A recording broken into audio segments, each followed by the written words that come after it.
attendent alors leur distribution, parfois pendant une journée entière en plein soleil, alors qu'à l'ombre, il fait 50 degrés. En une seule journée dans ce village, nous en avons vu 40 s'écrouler. Le soir même, 10 d'entre eux étaient morts.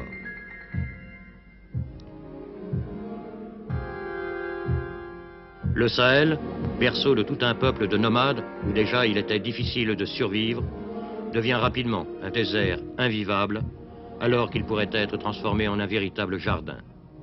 Il n'y manque que l'eau. Une eau qui pourtant est là, toute proche, dans les fleuves qu'il suffirait de domestiquer. Une eau qui se trouve sur place dans le sous-sol à très grande profondeur, certes, mais dans des quantités inimaginables. En effet, des ingénieurs nous ont expliqué qu'il y avait tant d'eau sous le Sahara et le Sahel qu'on pourrait en extraire 3000 mètres cubes à la seconde, c'est-à-dire 3 millions de litres par seconde, pendant 100 ans, sans interruption. Pour cela, il ne manque qu'une chose, d'énormes sommes d'argent. Par la voix du président du Niger, M. Diori Amani, les Africains se sont adressés aux pays riches. Ils ne mendient absolument pas. Ils proposent seulement un plan à long terme qu'ils appellent un plan Marshall de la sécheresse.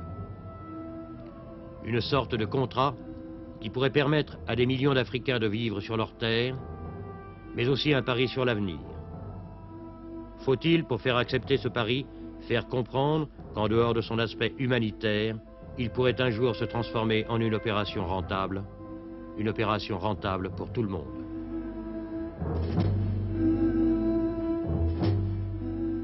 Vous penseriez sans doute qu'il manquerait quelque chose à cette rétrospective des événements de l'année écoulée si le Chili en était absent, avec les faits qui l'ont désolé. Et vous auriez raison.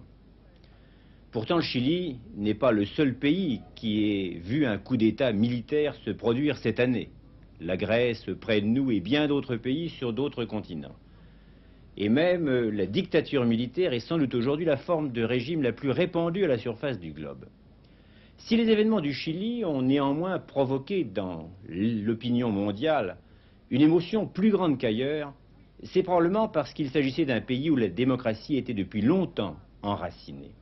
Et que, indépendamment de l'horreur qui a accompagné le coup d'État, les événements ont amené les autres pays, les vieilles démocraties, à s'interroger sur leur fragilité et à faire retour sur elles-mêmes. 3 ans après l'arrivée au pouvoir de Salvador Allende, la vieille tradition légaliste de l'armée chilienne s'effondre. En décidant le 11 septembre de prendre le pouvoir d'assaut, les armées du Chili installent dans le pays un régime de dictature militaire inconnu depuis 40 ans. Dans le palais présidentiel de la Moneda, en flammes sous les bombes et les rafales, c'en est fini d'Allende et de son socialisme légal. 3 mois après, le monde ne sait toujours pas si le chef de l'Union populaire s'est suicidé ou s'il a été abattu. Élu président de la République en septembre 70 avec 36% des voix, Allende avait vu le programme de l'Union populaire remporter un succès relatif et inattendu aux dernières élections législatives de mars 73. Sur la voie menant au socialisme, il avait déjà nationalisé les matières premières, les banques, le commerce d'exportation et fait nettement progresser une réforme agraire. Les auteurs du coup d'État se présentent comme le dernier rempart contre la guerre civile. Certes, les prétextes et les symptômes ne manquent point. Les grèves des camionneurs qui paralysent régulièrement le pays, les commerçants et les médecins qui, dès la fin du mois d'août, s'associent aux transporteurs routiers,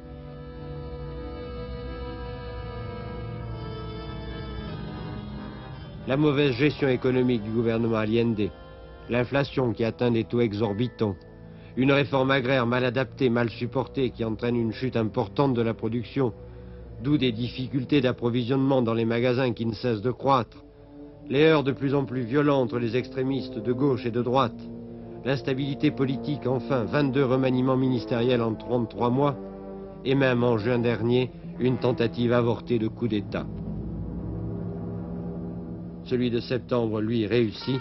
L'homme qui minutieusement l'a préparé, le voici. Le général Pinochet, président de la junte, commandant de l'armée. Les 3 armes et les carabiniers ont participé au coup d'État. Mais lors de la distribution des responsabilités, la marine, la première à s'être opposée à Allende, est en force derrière le général Pinochet qui définit le rôle de la junte. Nous autres, nous ne désirions pas prendre la direction de ce pays. Mais depuis le moment où nous sommes arrivés au pouvoir, nous avons mis toute notre énergie pour aller de l'avant et ramener l'ordre dans le pays.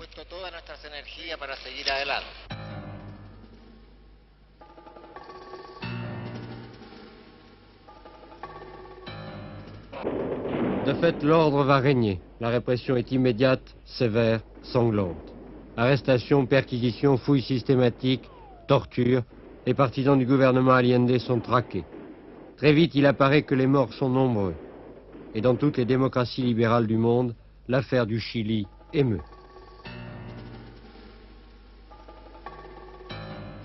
Dans le stade de Santiago, plusieurs milliers de prisonniers vont être là, détenus pendant des jours et des jours, avant d'être soit libérés, soit conduits dans les différentes prisons du pays.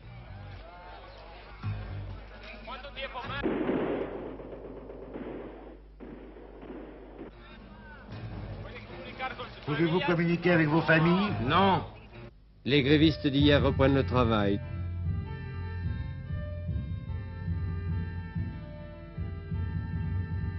Les magasins rouvrent, les camions circulent à nouveau, le marché noir s'arrête. On retrouve les denrées de première nécessité qui avaient fait cruellement défaut. Pour les membres des classes moyennes et la bourgeoisie chilienne, la chute d'Allende est un soulagement. Ce coup d'État militaire, ils l'appelaient de leur vœu. C'est vraiment une délivrance. Il faut avoir vécu pour savoir. Il n'y avait plus rien. Nous étions arrivés à zéro. Pour les salariés qui reprennent le chemin de l'usine, c'est à la fois le malaise et la marque de la fatalité. La douleur et la peur, elles se vivent surtout dans les quartiers pauvres, dans ces poblaciones où vivent les ouvriers, le prolétariat et le lumpenprolétariat, les amis d'Allende. Il y a pas mal de répression. Le régime qu'on prétend instaurer est un régime de coup d'État, un régime de droite, des gorilles. Il suffit d'écouter les déclarations du général Lee, qui prétend qu'il faut extirper le marxisme du Chili. Et comme ces derniers représentent 40% du pays, il faudrait tuer en somme 40% des Chiliens, ce qui est absurde.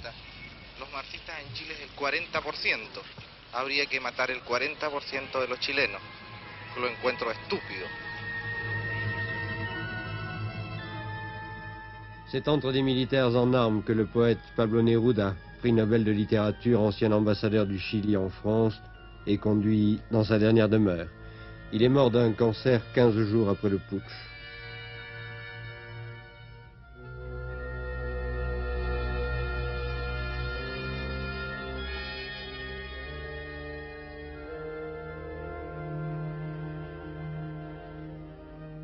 Les partis politiques sont interdits, le Parlement, les conseils municipaux sont dissous, tous les pouvoirs sont aux mains de l'armée.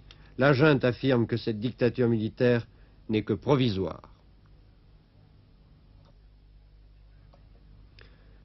Dès que le pays sera sorti du chaos dans lequel il était plongé, la junte s'est engagée loyalement à remettre le gouvernement à ceux qui seront choisis par le peuple. Oui, mais quand? Aucune déclaration d'aucun membre de la junte ne fait allusion à un éventuel retour à la démocratie. Vous me demandez quand? Le but premier du gouvernement Pinochet, c'est la réactivation de l'économie. La grève est interdite, la CUT, centrale unique des travailleurs, n'existe plus. Et si dans les chantiers le travail a repris, pourtant, le malaise est quelquefois évident. Il faut tenir compte qu'à la fin, l'ancien gouvernement, c'est les gouvernements à eux-mêmes. Alors, vous avez le sentiment, en somme, que le gouvernement d'Allende, c'était leur gouvernement, plus qu'un autre? Oui, plus qu'un autre. Je crois que c'est comme ça. Noël 73 pour les Chiliens sera un Noël triste. Réunion familiale réduite, couvre-feu à 23 heures, avec dans la bouche le goût amer d'événements qui les auront profondément déchirés, divisés. Et à l'esprit le sentiment qu'une vieille tradition démocratique de l'Amérique latine s'est cette année cassée. Mais tout compte fait, c'est dans les relations entre les peuples et les États que l'année 73 a été le plus décisive, absolument décisive, à tel point même qu'elle a modifié la conjoncture internationale est qu'elle est certainement l'une des plus importantes depuis la fin de la guerre froide dans les 10 dernières années. Car ce qui s'est passé au cours de cette année n'est rien moins qu'un renversement complet de la conjoncture internationale. Elle s'était ouverte dans une atmosphère de détente, sur la lancée des rapprochements et de la réconciliation. Et elle voit se terminer, du moins tel est le sentiment que l'opinion mondiale a à l'époque, sur la fin d'une guerre, celle qui, depuis près de 20 ans, désolait le Vietnam. Et l'année 1973 s'achève sur les conséquences d'une autre guerre qui s'est rallumée au mois d'octobre au Proche-Orient et qui tient en suspens actuellement et la paix du monde et l'équilibre des forces. C'est dans le courant de l'année que passe la ligne de partage entre un système international qui paraissait tout entier orienté vers la détente et la dislocation des blocs, à un autre système auquel nous ne savons pas bien encore quel nom donner, mais à coup sûr l'histoire lui en inventera un. Dans les 3 premiers trimestres de 1973, on a vu, mois après mois, les événements venir confirmer les pronostics optimistes et consolider les idées reçues sur la détente. En Europe, d'abord, où la communauté s'est élargie et où surtout se sont effacées les dernières séquelles de la Seconde Guerre mondiale. Non pas la réunification de l'Allemagne, mais l'acceptation par les 2 parties de l'Allemagne de leur coexistence, avec la signature d'un accord interallemand, et la réconciliation de l'Allemagne fédérale avec l'Europe orientale, symbolisée par le tout récent voyage à Prague du chancelier Brandt, et, davantage encore peut-être, et l'événement, si d'autres n'étaient pas venus le chasser de la mémoire, apparaîtrait comme l'événement historique de l'année, l'admission simultanée à l'Organisation des Nations Unies des 2 tronçons de l'Allemagne, des 2 morceaux de l'ancien ennemi vaincu, acceptés par la collectivité des nations.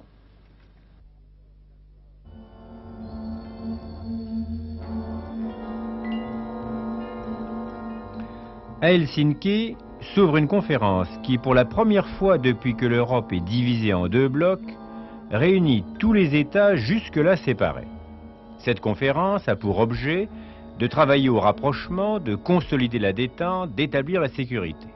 Elle butera sur le refus qu'oppose l'Union soviétique à la demande des pays de l'Ouest de voir faciliter la circulation des hommes et des idées entre les 2 Europes.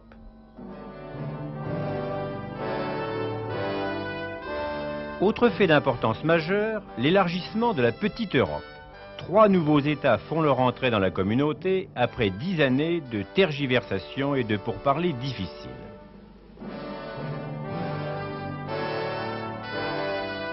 La Grande-Bretagne paraît avoir définitivement choisi entre le grand large et le continent.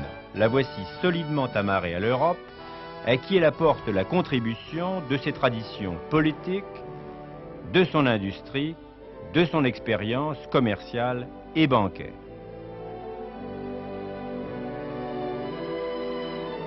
L'entrée dans son sillage de l'Irlande du Sud et du Danemark, dont les activités sont plus tournées vers l'agriculture, complète les ressources de la communauté et font de l'Europe élargie au 9 la première puissance économique du monde et avec quelques 250 millions d'habitants, un bloc démographique égal à l'Union soviétique et supérieur aux États-Unis.